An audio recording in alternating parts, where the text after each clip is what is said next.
What's up, guys? Eric. I'm Jonathan. And I'm Daniel. Today we will be talking about the Cuban Missile Crisis.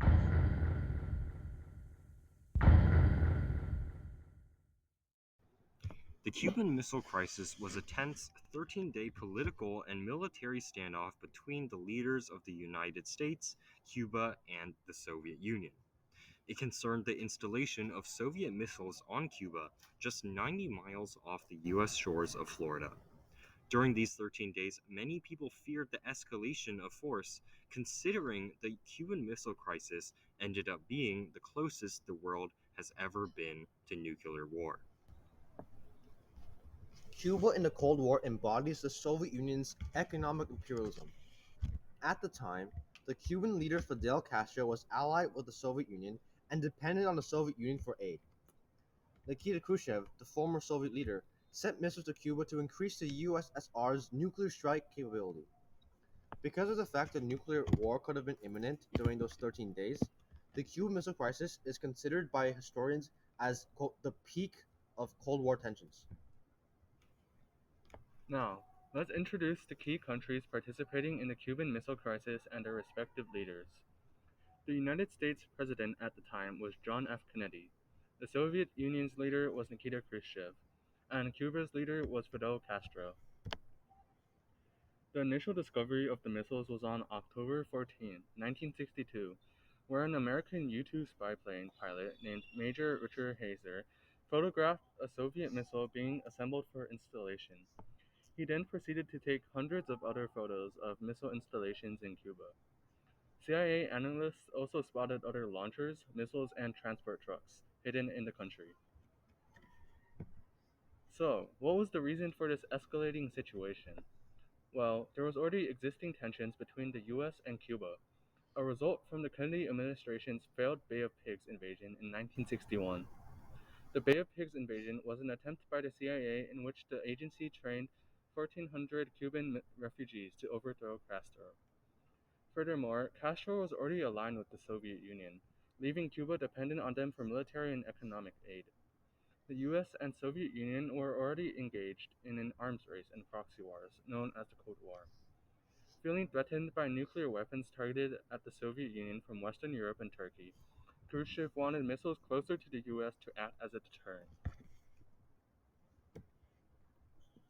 Here are some of the key events in the Cuban Missile Crisis. On October 14, 1962, a U.S. U-2 spy plane flew over Cuba and took pictures of missile installations. This was the first spark for the Cuban Missile Crisis.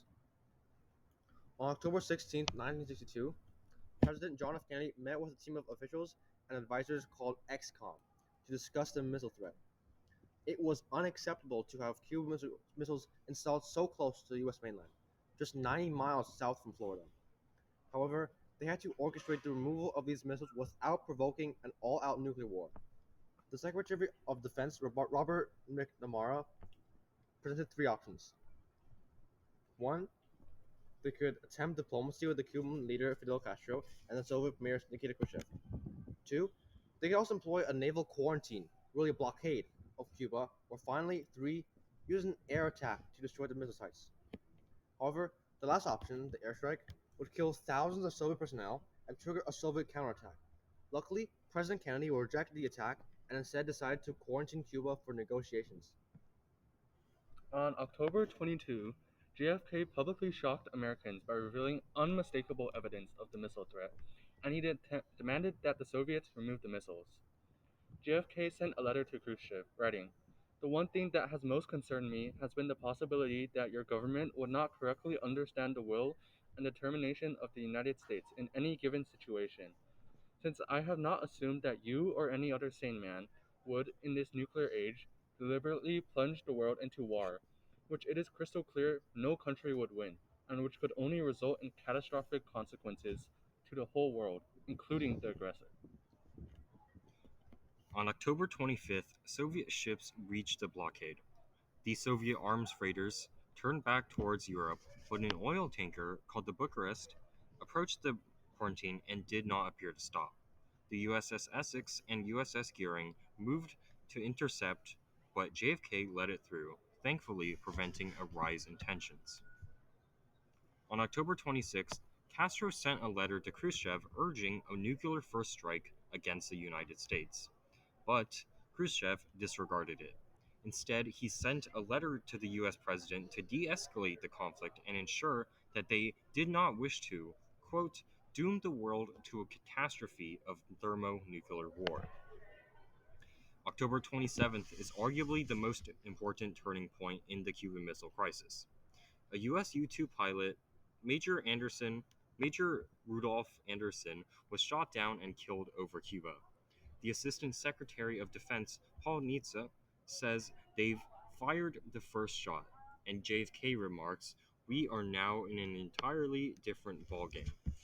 In the discussion, Kennedy's military advisors overwhelmingly urged airstrikes against Cuba. However, JFK correctly suspected that Khrushchev had not given the order to shoot down Anderson's plane. In the rising tensions, both leaders realize the precarious situation they are currently in, and Khrushchev takes the initiative to send another letter to the United States asking for the removal of missiles in Turkey. In return, JFK promises not to attack Cuba after the Russians leave. Part of this agreement was an understanding that the Americans would remove their missiles from Turkey. However, interestingly enough, this did not extend to the missiles that were placed in Italy. Because the decision to retreat missiles from Europe would normally require NATO approval, it was not made public. Instead, it was communicated unofficially between U.S. Attorney General Robert Kennedy and Soviet Ambassador Anatoly Dobrinin. Finally, the conflict is resolved on October 28th, where Khrushchev concedes, writing an open letter to Kennedy saying that the missiles will be dismantled and removed from Cuba. Though Americans portrayed the Cuban Missile Crisis resolution as the result of JFK's resolute stance against the Soviets, it was actually owed to each country's commitment to negotiate under the threat of mutual destruction.